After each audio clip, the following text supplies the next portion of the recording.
जय हिंद मेरे प्यारे विद्यार्थियों, मेरे प्यारे छात्रों। आज मैं आप सबके सामने आपकी वार्षिक परीक्षा जो कि बहुत ही जल्द होने वाली है, सेकंड ईयर के फाउंडेशन इंग्लिश में आने वाले महत्वपूर्ण प्रश्नों में से कुछ प्रश्न लेके आया हूं जो कि बहुत ज़्यादा इम्पोर्टेंट हैं और सबसे ज़्यादा मार्क्स के आते हैं।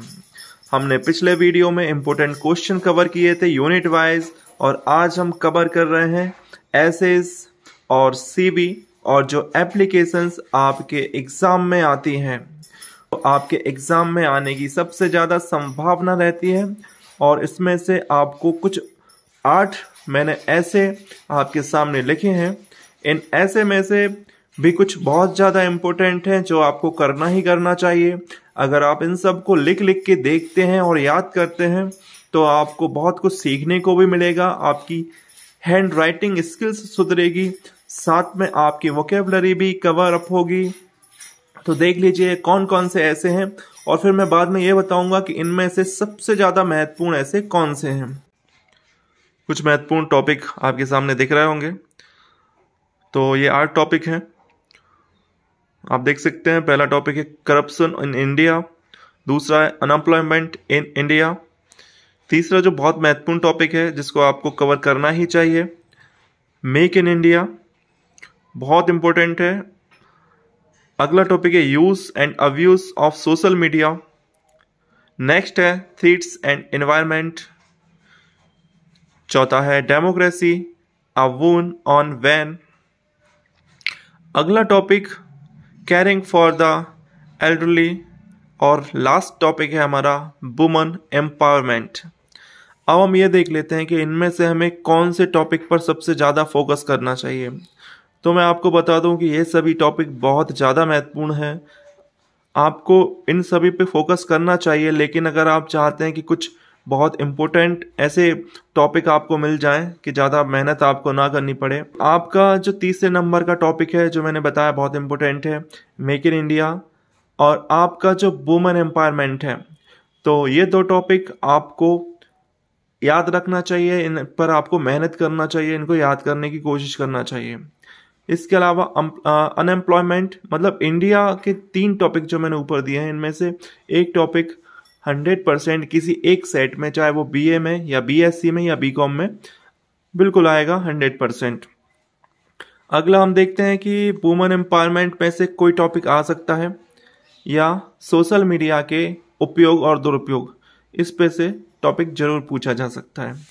तो कम से कम 3 टॉपिक आपको तैयार करना ही करना है अगर आपको एग्ज़ाम की तैयारी अच्छे से करना है। तो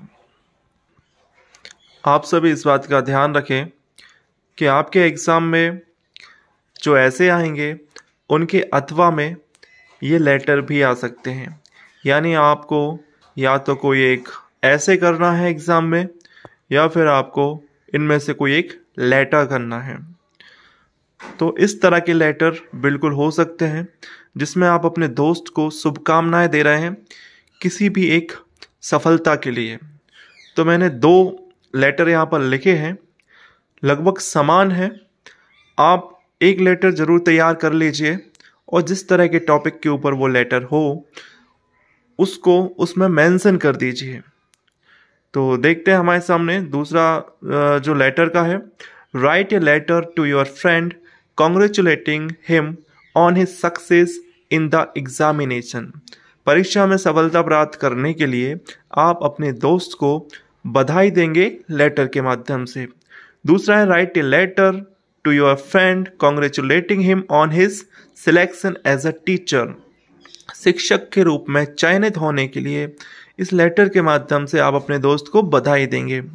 और तीसरा लेटर है write a letter to your uncle thanking him for the gift he sent you on your birthday. आपके अंकल ने आपको आपके बर्थडे पर, आपके जन्मदिन के अवसर पर कोई गिफ्ट भेजा है, कुछ उपहार भेजा है, तो उसके लिए आप अपने अंकल को बधाई दे रहे हैं। तो ये है लेटर। आप या तो ऐसे याद कीजिए या लेटर याद कीजिए। ये मैक्सिमम नंबर के हैं और लगभग 6 नंबर से कम में ये क्वेश्चन नहीं आते हैं। तो इनको अभी से तैयार करना शुरू कर दीजिए ताकि आपको एग्ज़ाम में कोई समस्या ना आए।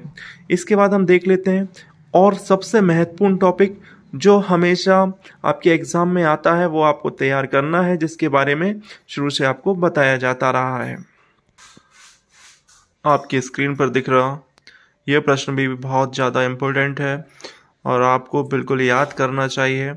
इसके भी 99% आपके एग्ज़ाम में आने की संभावना है। इस तरह के क्वेश्चन या यूँ कहें कि सीवी से संबंधित क्वेश्चन ज़रूर आता है। तो मैंने एक क्वेश्चन आपके सामने स्क्रीन पर कवर अप किया है।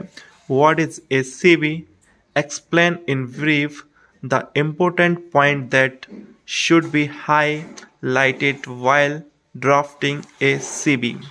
तो सीवी से संबंधित क्वेश्चन भी आप कवर कर लें, लिख के रख लें। ये मैंने अति महत्वपूर्ण प्रश्न आपके सामने रखे हैं। ग्रामर के कुछ क्वेश्चन छूट गए हैं, क्योंकि ग्रामर को समझने के लिए फिर आपको यूनिट वाइज हर पॉइंट को समझना होगा, ग्रामर के हर सेगमेंट का अध्ययन करना होगा। तो हम आज का वीडियो यहीं समाप्त करते हैं, और जिन्होंने अभी तक सब्सक्राइब नहीं किया है वो सब्सक्राइब कर सकते हैं, ताकि आपको महत्वपूर्ण जानकारियाँ और इम्पोर्टेंट क्वेश्चन कवर हो सकें। जय हिंद, जय भारत।